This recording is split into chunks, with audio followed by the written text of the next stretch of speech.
Olá, você que acompanha aqui a TVL de Blumenau, começa a partir de agora o TVL Comunidade. Muito obrigado você pela sua audiência aí na TV a cabo, também na internet, a todos que estão com a gente aqui no canal da Câmara de Vereadores. E a gente vai começar hoje o Comunidade fazendo uma entrevista aqui muito importante para você, pai, mãe, que está acompanhando aqui a TVL de Blumenau, que é sobre os perigos, os riscos que existem aí nas redes sociais, na internet de maneira geral, né, nas mídias aí que estão disponíveis na internet, onde o seu filho, a criança tem acesso. A gente tem visto aí muitas notícias, né, envolvendo do acesso dos bandidos, dos criminosos, de coisas ruins aí na rede mundial de computadores, e por isso que a gente convidou para estar com a gente aqui nessa primeira parte do Comunidade o professor Beio, da FURB, o Moisés Beio Cadores. Professor, obrigado pela presença aqui na TVL. Eu que agradeço e olá a todos que nos assistem. Professor, a internet, ela é realmente, né, a rede social, ela é perigosa? Sim, Rodrigo. A gente pode fazer uma analogia entre a rede social e a internet como a rua. A rua, dependendo dos caminhos que a gente anda, a gente sabe que está protegido, e dependendo dos locais e dos horários que a gente passa, a gente sabe que a nossa integridade física também está em risco. A única diferença é que agora essa rua ela se digitalizou e está dentro da nossa casa, no quarto dos filhos e na palma da mão das crianças. E onde é que mora o perigo, professor? Que cuidados, né, que os pais devem ter, e se há formas, maneiras de o pai, a mãe controlar também o uso, né, da internet, da rede social pelo seu filho, pela sua filha? Certo. Tem alguns pontos que a gente pode listar. Primeiro é respeitar o padrão de idade de cada rede social. Então, um exemplo do Facebook. A gente sabe que tem uma idade mínima para entrar naquela rede. Muitas crianças entram naquele ambiente digital alterando a sua idade. E automaticamente, quando se entra nesse ambiente, a probabilidade de se deparar com um conteúdo que não é interessante para a sua faixa de idade, ela é muito grande, né? Outro ponto que deve ser observado pelos pais também é, além das redes sociais, os outros ambientes digitais que essa criança está andando, como por exemplo um YouTube da vida. Muitas vezes os pais não utilizam um YouTube Kids, utilizam o YouTube normal, e muitas vezes aquela criança ela está consumindo um conteúdo que ele é pertinente ao perfil do pai que se logou naquela conta. Então ele vai receber uma publicidade que é nociva a ele. Muitas vezes essa publicidade é mais nociva do que alguém mal intencionado, né? Porque já vai desde pequenininho moldando a mente da criança para um determinado direcionamento. No ambiente digital, assim como na rua, a gente está exposto a uma série de pessoas mal intencionadas. Se antigamente os pais davam aquele conselho, olha, não conversa com estranho na rua, não aceita doce de estranho, não abre a porta para ninguém, digitalmente a gente pode fazer a mesma coisa. Então, não aceite pessoas estranhas no seu perfil, né? Não converse com pessoas que você não conhece. E assim por diante, não abra os links, né? Os links poderiam ser as balas, porque cada vez que a gente abre um link que não sabe para onde vai levar, pode estar instalando no celular alguma coisa que não é legal. E eu digo celular porque, segundo os dados do IBGE recentes, a gente sabe que 97% da população que acessa a internet faz isso pelo celular. E os mais novinhos têm uma habilidade muito grande de mexer com o dispositivo maior do que dos adultos, porque aquela tecnologia ela é cognitiva, ela foi desenvolvida para a criança. Sim. Então, quando a gente vê um pequeno mexer no celular, ele não é que ele é superdotado, é que a gente perdeu a nossa capacidade de interagir com aquele dispositivo. Então, ele tem uma facilidade muito grande, ou seja, não tem aquela barreira que um adulto tem. Ele tem a facilidade, ele tem a rede de alta conectividade, então um Wi-Fi de casa, alguma coisa assim, e a probabilidade dele se deparar com algum conteúdo que não é pertinente para ele é muito grande. E os pais já vão ensinando as crianças, desde pequenininhas, a mexer com o dispositivo quando dão o celular para a criança parar de chorar. Muito nova, às vezes, né, professor? Coisa de, sei lá, 3 anos, 4 anos, então, ou até menos do que isso, né? Desde novinho, ele já começa a ter intimidade.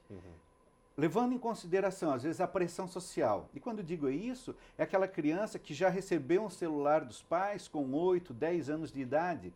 Então, uma criança que não tem um celular aos seus 10 anos, ela sofre um bullying, muitas vezes, porque ela está por fora de muitos assuntos que os coleguinhas estão comentando. Sim. Se na nossa época não assistir uma TV ou não assistir um filme né, já nos fazia a gente ficar de fora de uma conversa. Imagina uma criança hoje sem o celular na mão. Então a gente tem um ambiente que é muito propício aos perigos. Com relação ao que os pais podem fazer, sim, aí a gente tem um efeito cascata que pode ser feito. O primeiro passo é levar em consideração a faixa de idade da criança para cada rede social. Se a criança quer estar no Facebook e ela não tem a idade, o pai pode fazer um perfil coletivo, um perfil da família, né? Então pode ser o pai com o filho, com a mãe, todo mundo junto. Depois que a criança tiver uma determinada idade, ela pode ter o perfil dela perfeitamente. O Facebook aceita perfis a partir de que idade? 18 anos mesmo, Beio? Não, ele tem uma normativa ali que foi mudando com o passar do tempo, né? Mas é entre 14 e 16, que a gente tem alguns parâmetros ali. Já para adolescentes utilizarem. Justamente. E grupos de WhatsApp, que muitas vezes chegam, né? A criança forneceu um dado ali na rede social, alguém mal intencionado pegou aquele número e adicionou num WhatsApp da vida, que ali é uma rede restrita, gente, não tem como colocar um filtro, vamos supor. Sim. Mas assim como na rua eu não falo com estranho, se alguém te adicionou, mostra para o pai, né?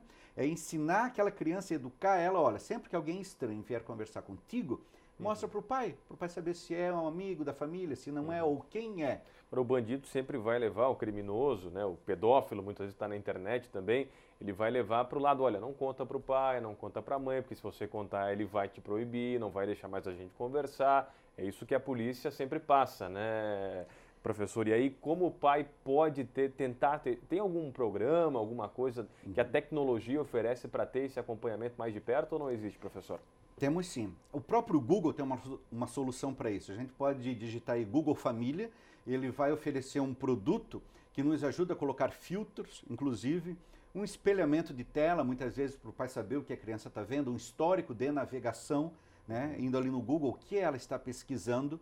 Então, fazendo isso, né, conversando muito com a criança, né, e de vez em quando, dando uma blitz ali no celular, né, sem que a criança saiba, isso pode minimizar muitas vezes um dano maior. Mas o diálogo aberto é a melhor opção de todas, porque no dia a dia de um trabalhador, a gente sabe que está aí suando para colocar a comida na mesa da família, o cara não tem tempo de ficar dando blitz em celular de criança, né? Muitas vezes a mãe é atarefada, né? Jornada dupla, é casa, é trabalho. Por isso que o diálogo é o mais importante, esse diálogo aberto. E não é pelo fato de estar no teto, né, no quarto, que a criança está protegida, muito pelo contrário. Né? Isolando ela, ela se sente com mais vontade de conversar com alguém digitalmente, ela quer compartilhar as coisas dela. Excluir também não é a solução. E o monitoramento constante, né, dos aparelhos, como vamos supor, usando um aplicativo que espelha, né? O pai também tem que saber como usar isso, porque a gente tem que entender que uma criança tem curiosidade, né? Puxe pela memória as curiosidades que a gente tinha na nossa época, que perguntava na rua para os amiguinhos, ou em bancas de revistas, né? Hoje em dia ali, tudo no Google, né? Tá tudo no Google. Então, a curiosidade é normal. O que o pai não pode pegar é, às vezes, punir uma criança porque ela teve a curiosidade de pesquisar alguma coisa na internet. Né? Sabendo dessa informação, ela pode gradativamente colocando essas pautas dentro do que ela estiver conversando, os assuntos da família e assim por diante.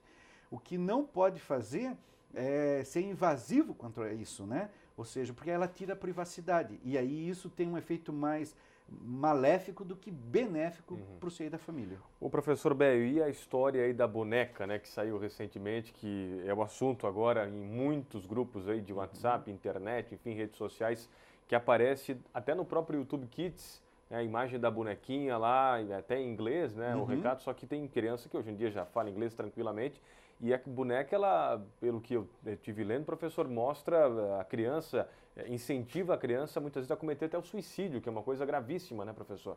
Certo. O que a gente tem que entender é que essa não é uma temática nova. Isso já aconteceu lá em 2008, o nome da boneca é Momo. Na verdade, foi uma obra de arte criada no Japão para um estudo de animação. E ele foi usado como personagem, como poderia ter sido qualquer outro, como a Cuca, vamos supor, né, do nosso folclore brasileiro. Na nossa época daí, né? Justamente. E esse personagem, ele, em 2018, ele aparecia como um desafio, assim como a gente teve o caso da Baleia Azul, também de alguns anos atrás. Né? Ou seja, a mesma dinâmica, só muda o personagem. São os assuntos recorrentes, né? Eles vêm em ondas.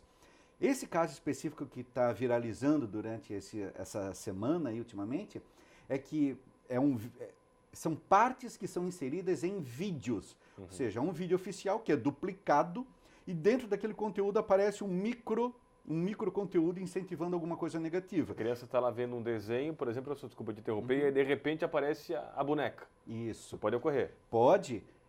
E ocorreu numa amostragem muito pequena.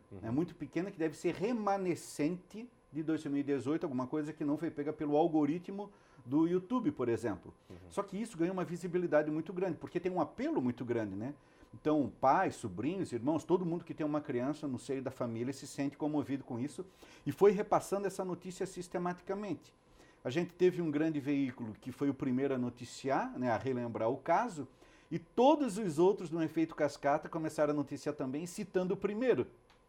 Mas a amostragem é muito pequena. E vale lembrar que o texto que é falado no vídeo, pelo que eu vi e tive acesso, talvez uma criança que domina o básico do inglês, ela não consiga entender na totalidade, mas impacta pela imagem da boneca, que é um personagem muito forte. Então ela tem uma reação, a mesma que se ela estivesse vendo um filme de terror, por exemplo, né? Então ela fica assustada mais pelo personagem do que pela mensagem que está sendo passada. E a mensagem é em inglês. Então, né, a gente já sabe, a gente já consegue limar que é um número pequeno de crianças que vai entender o que está acontecendo. E tem vídeos em português, né, brasileiros com esse vídeo da boneca Momo, professor? Não, a gente ainda não tem nenhum relato, estou acompanhando o caso aí de perto, não tem nenhum relato, como eu falei, é uma amostragem pequena. Só que a gente tem hoje, né, o que eu chamo do dispositivo de acionamento de boatos. Ou seja, eu não entendo como é que funciona o algoritmo de um YouTube, por ser leigo, acho que qualquer vídeo no YouTube pode aparecer aquela mensagem no meio, a gente sabe que não é, né? Teria que se editar um vídeo, inserir aquele conteúdo no meio, subir dentro da plataforma. Aquilo precisaria ter um número mínimo de visualização para o algoritmo considerar que aquilo é relevante para uma criança. Então, é um trabalho muito árduo. E qualquer pessoa que denuncia o vídeo, né? Basta um número muito pequeno de pessoas já para derrubar ele. A gente tem um canal hoje no YouTube e um conteúdo no YouTube, ele é muito difícil porque o YouTube impõe regras muito pesadas. Então eu tenho um pai que muitas vezes não entende como é que funciona a dinâmica dos vídeos. A gente tem um engajamento muito grande das pessoas porque a temática é relevante, né? A segurança das crianças. E eu tenho o terceiro elemento, que é a vulnerabilidade compartilhada. Ou seja, todo mundo que tem uma criança dentro da sua família se sente indiretamente atingido por uma mensagem como essa, causando uma comoção. Então, quando eu tenho esses três elementos, mesmo sem saber a história na totalidade, nos detalhes, eu já vou compartilhando, mandando para frente e assim por diante. Só no dia de ontem eu já devo ter ficado aí um bom tempo respondendo e ajudando os meus amigos a separar o joio do trigo, por exemplo. Tem como a gente, como pai, mãe, pessoal que está acompanhando em casa, filtrar os vídeos do YouTube, ter vídeos mais seguros que não tenham possíveis mensagens ruins aí para a criançada? Temos sim. O ideal é que o pai nunca acesse o YouTube pela sua conta pessoal. Se ele o fizer, eu posso desabilitar aquela reprodução automática, que é quando um vídeo já começa no outro, né, engata no outro ali automaticamente.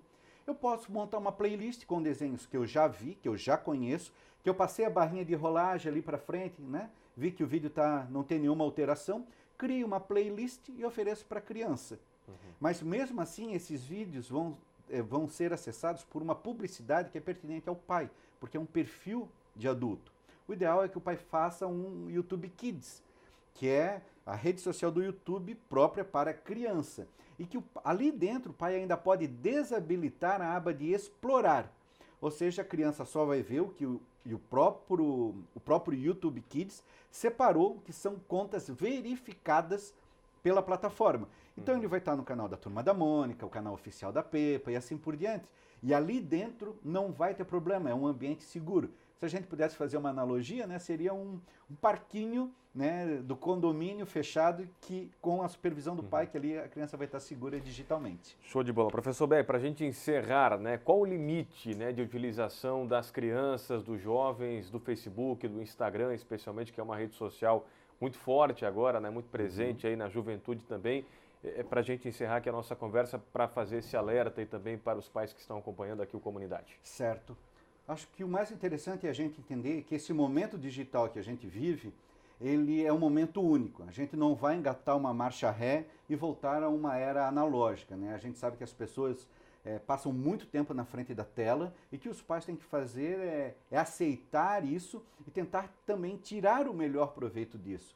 Então, muitas vezes, delimitar um horário à noite, né, para a criança não, às vezes, varar a madrugada ali com o celular na mão, já pode ser um princípio, ela saber dosar isso. Outra coisa é com relação à exposição, né? Muitas vezes os próprios pais já vão expondo os filhos, né? O primeiro banho da criança, a primeira troca de fraldas, isso ali é munição. Foto com o uniforme da escola. Informações, muitas vezes da rotina da família, isso ali é munição para pessoas mal intencionadas. Então, sabendo dosar, preservar a privacidade da família, a probabilidade diminui. Ela não é excluída, né? Mas a probabilidade de alguma coisa ruim acontecer, ela vai diminuindo gradativamente. E também tem que entender que muitas vezes essa conversa com os filhos, esse ajuste, esse tempo, né, offline, para passar ao lado dos pequenos ali, faz toda a diferença. A gente não pode delegar a nossa responsabilidade de pai para um dispositivo eletrônico, porque aí senão a gente só está empurrando o problema com a barriga. Quanto mais os pais tiverem diálogo com os pequenos, menor a probabilidade de alguma coisa fugir do controle. Aproveitar bem aí as redes sociais, seu recado, né, Beio? É isso aí. Professor Moisés Beio Cardoso, especialista em redes sociais, agora doutorando, né? É isso aí. Doutorando, professor da FURB. Obrigado pela presença aqui na TVL, um abraço, Beio. Eu que agradeço e sempre que precisarem, estou às ordens. Valeu. Obrigado. TVL Comunidade, primeira parte aqui com o professor Beio. Intervalo, rapidamente a gente volta já com a próxima entrevista aqui no estúdio. Até daqui a pouco.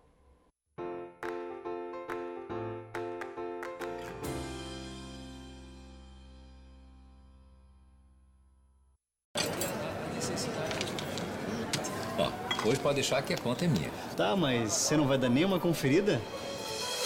A Câmara de Vereadores de Blumenau tem um compromisso com a cidadania e sabe da importância de parar e conferir suas contas. No portal da Transparência, a Câmara disponibiliza informações sobre a gestão de seus recursos para a comunidade. É isso aí. Você tem toda a razão. Exerça sua cidadania. Fiscalize. Câmara de Vereadores. Independência e transparência cada vez mais perto de você.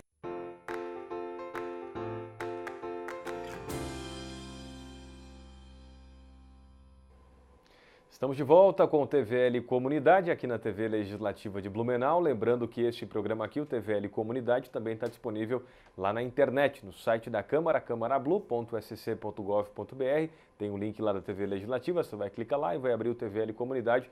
Tem este programa aqui e todos os outros lá na internet, e claro, nas plataformas que estão disponíveis, né? No YouTube, por exemplo, no canal da TVL, tem todos os nossos programas também lá para você assistir quando você quiser. E o nosso segundo convidado no TVL Comunidade dessa semana é o vice-presidente do Instituto Elo Vital, que está com a gente aqui no estúdio, o Francisco Ricardo Antunes Fortkamp, que é engenheiro civil e voluntário desse instituto. Vice-presidente, obrigado pela presença, tudo bem? Olá, tudo bem? É um prazer a gente estar aqui hoje falando sobre a nossa instituição, né? O Instituto Elo Vital é uma ONG, tem os princípios cristãos, estabelecida aqui na cidade de Blumenau agora há 10 anos, desde 2009, né? Então, as nossas atividades são voltadas à prevenção e combate às drogas, isso com atividades através do esporte, através da educação, através de outros projetos. A gente tem um projeto que atende uma grande parte das comunidades carentes de Blumenau, que é a Tribo de Davi, que é um projeto de jiu-jitsu. A gente está iniciando agora com um projeto chamado Reconstruir. Reconstruir é a novidade. O Tribo de Davi já é um pouquinho já de tempos que vocês fazem esse trabalho, que é no esporte, jiu-jitsu, né? Jiu-jitsu. É a modalidade. A gente vai estar mostrando algumas imagens, também fotos desse trabalho, primeiro do jiu-jitsu, que é o Tribo de Davi, para a gente dar uma acompanhada já aqui no TVL Comunidade. Lembrando, né, vice-presidente, que recentemente vocês elegeram a nova diretoria do Instituto, foi isso, né? Isso, exatamente. Há mais ou menos aí uns 10 dias, agora início do mês de março, a gente elegeu a nova diretoria, que já tomou posse e já está atuando. E todos voluntários da diretoria do Instituto Elo Vital. Todos voluntários. E assim, tem muitas entidades, né, vice-presidente, em Blumenau, que trabalham aí na parte social, comunitária, filantrópica, E vocês acabam, até pela concorrência, entre aspas, de outras entidades, eles não aparecendo muito, né, na mídia. Então essa vinda tua aqui é importante para a gente mostrar esse trabalho dessa organização não governamental. Fale um pouquinho do Tribo de Davi para a gente, essa criançada que está aparecendo aí, Francisco. Então, o Tribo de Davi aí já tem aproximadamente uns 5 anos de atividade aqui na cidade de Blumenau.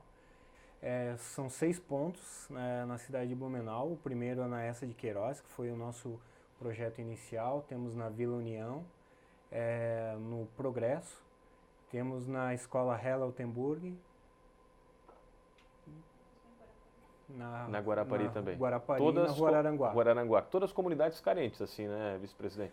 Que precisam de atividades como essa, né? Isso, todas as comunidades carentes. A gente atende aí na faixa de 70 a 80 crianças em cada polo desse. Tudo gratuitamente? Gratuitamente, desde os professores, que são todos voluntários, de professores formados em diversas academias aí da cidade. Todas as crianças recebem lá o seu kimono, recebem o material de luta, isso tudo através de doações de empresários da comunidade, dos próprios professores até que são voluntários. Muitas vezes se reúnem para comprar os materiais ali, tatame e tal. Então, hoje a gente está atendendo ali em torno de 300 crianças. Dessas crianças aí surgem diversos outros atendimentos, que como a gente começa a ter o contato com as famílias, a gente tem aquela situação a criança não tem um calçado, não tem uma roupa, a gente então tem uma rede aí de voluntários que faz aquela situação de trazer uma roupinha para a criança, um calçado que está precisando, a gente dá um suporte na escola, né, que essas crianças têm um acompanhamento escolar, que para continuar frequentando o projeto, todas elas têm que estar matriculadas e com as notas boas na escola, né? Então esse é um diferencial, eu quero frisar bem isso para você, telespectador que está acompanhando aqui a TVL, que para a criança treinar jiu-jitsu nessas comunidades citadas aqui pelo Francisco, a criança tem que ter, vamos lá, boletim em dia, notas boas. Notas boas, frequência, não pode faltar na né, aula. Devidamente matriculado. Se vai na aula, obviamente, né, que está com notas boas. E tem uma questão do bom comportamento, né? O comportamento é um detalhe importante também, né? O esporte em si, ele já ensina essa questão do comportamento, da hierarquia, do respeito, né? Porque para entrar dentro do tatame, a criança precisa pedir licença, precisa cumprimentar o seu professor, cumprimentar o coleguinha, saber na hora de levantar, a hora de sentar, a hora de falar. Então, tudo isso reflete na questão escolar, reflete dentro de casa, com acompanhamento dos pais, os pais dão o retorno também, a criança está bem, está melhor em casa, ou às vezes não, ele tá arteiro, ou brigou na escola, automaticamente ele fica proibido de ter a sequência ali no projeto, a gente vai conversar, vai instruir ele e tal. Dentro ainda da questão do esporte, a gente tem umas parcerias importantes, que é do Mesa Brasil, do SESC, que toda semana é distribuído alimentos, frutas, pão, biscoito, vários itens que o SESC recolhe nas entidades aqui de Blumenau e traz para a instituição. E a instituição rapidamente distribui para eles, né? Já é o 4º ano seguido que na época de Natal eles recebem a doação de um Chester da Perdigão, isso também através do Mesa Brasil, né? Então tem crianças ali, tem famílias que são bem carentes, que nesse caso ali, além de frequentar o projeto, frequentar as aulas, receber um alimento durante a semana, eles têm mais essa questão do final de ano, pode realizar a ceia lá junto com a sua família, com essa questão aí também. Muito legal. E tem esse projeto que você comentou lá no início, que é a novidade agora para reconstruir residências, né, reformar algumas casas de alguns participantes do projeto do Tribo de Davi, que é do Instituto Elo Vital. A gente vai estar vendo agora algumas imagens que também tem num vídeo que a gente recebeu aí do pessoal da Elo Vital, da situação dessa casa aí. Essa é a casa que vocês estão fazendo uma campanha para reformar, é isso, Francisco? Isso, exatamente. A minha profissão é engenheiro civil, né? E olha a situação, né? Desculpa até te interromper. Vamos comentar um pouquinho do vídeo aí. Essa é a casa que mora quem aí? Essa casa aí mora uma família, são 4 crianças que moram nessa casa, é um menino e 3 meninas e mais o casal. E a gente foi chamado para fazer uma doação de telhas para essa família, porque eles estavam com problema de infiltração nessa casa.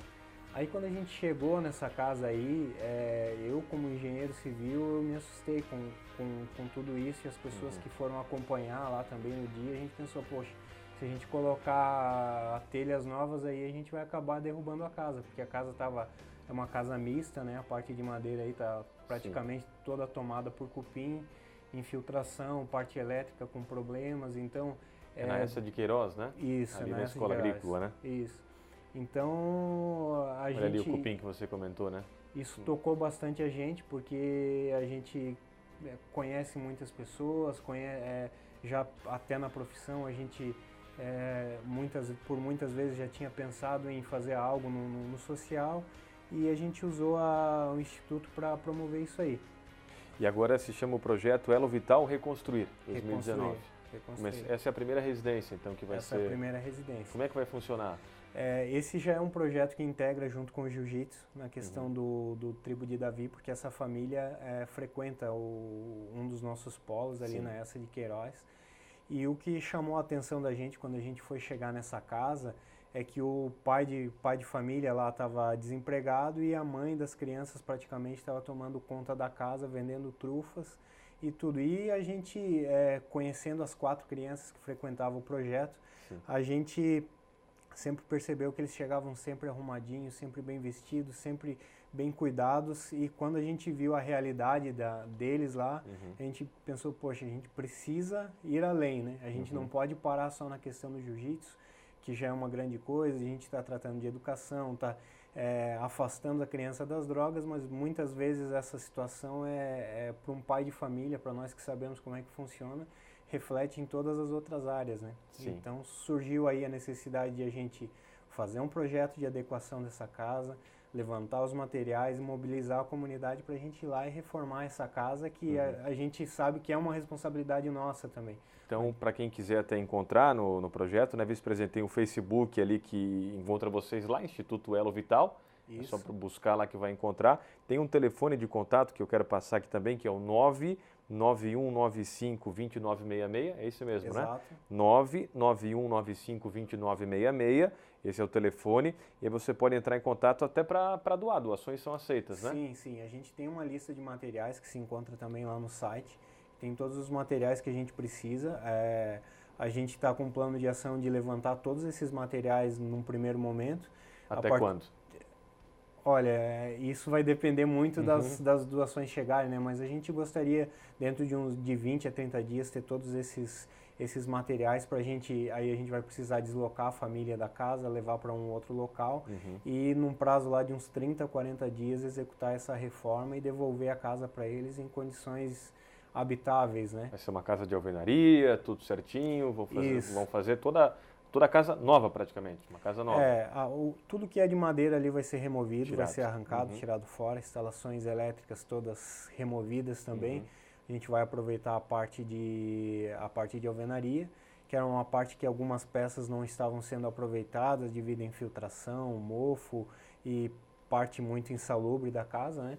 A gente vai aproveitar então essa área de alvenaria, vai ampliar um pouco, vai fazer uma adequação. A gente tem também como voluntário uma arquiteta que fez o projeto dessa casa, dessa reforma. E aí a parte da execução, a gente já tem algumas pessoas também que como voluntários vão fazer a obra. E a gente precisa realmente, são dos materiais, nesse momento os materiais. Então você que está acompanhando aqui a TVL, né, achou legal essa iniciativa, né, se comoveu com essa situação aí, dessas imagens, dessa residência onde mora pai e mãe e 4 filhos. Isso. É isso, né, Francisco? Exato. Pode entrar no Facebook, ligar no telefone que nós passamos e também ver a lista lá para quem sabe doar algo aí para que essa reconstrução saia logo do papel. Francisco Ricardo Antunes Furtkamp, tá certo o teu sobrenome? Exato. É isso aí? Isso. Vice-presidente do Instituto Elo Vital, que hoje tem como presidente o Maximiliano, ele é o presidente, né? Isso. E tem toda a diretoria. Eu quero agradecer a sua vinda hoje aqui na TVL para mostrar para o público aqui da TV Legislativa um pouco do trabalho voluntário que vocês fazem, importante, desde 2013, praticamente na prática, né? Com o Tribo de Davi. Exato. E agora com essa iniciativa aí também do Reconstruir. Muito bacana a iniciativa, parabéns, tá bom? Beleza, obrigado, a gente agradece o espaço e quer retornar aqui em breve para mostrar como ficou essa obra de reconstrução aí, que a gente crê que muito em breve vamos conseguir essas doações aí e tal, vamos conseguir executar essa obra e mostrar para a comunidade que a gente se unindo e cada um compartilhando um pouquinho do que a gente tem, é possível a gente ajudar outras pessoas aí. Certamente. Obrigado, Francisco. Já está marcado aqui o teu retorno, junto com a família. Aqui vamos trazer depoimentos também para a gente mostrar o desfecho dessa história apresentada hoje aqui no TVL Comunidade. Muito obrigado aqui ao vice-presidente então, do Instituto Elo Vital. Assim a gente está terminando o TVL Comunidade dessa semana, de hoje, portanto, né? Lembrando que o inédito sempre do Comunidade é a 1h da tarde na terça-feira, e aí tem as reprises, né, ao longo da semana, fica também disponível lá na internet. Obrigado a todos pela companhia, continue aqui na TVL, que é o canal da comunidade. Um abraço forte, até mais. Tchau, tchau.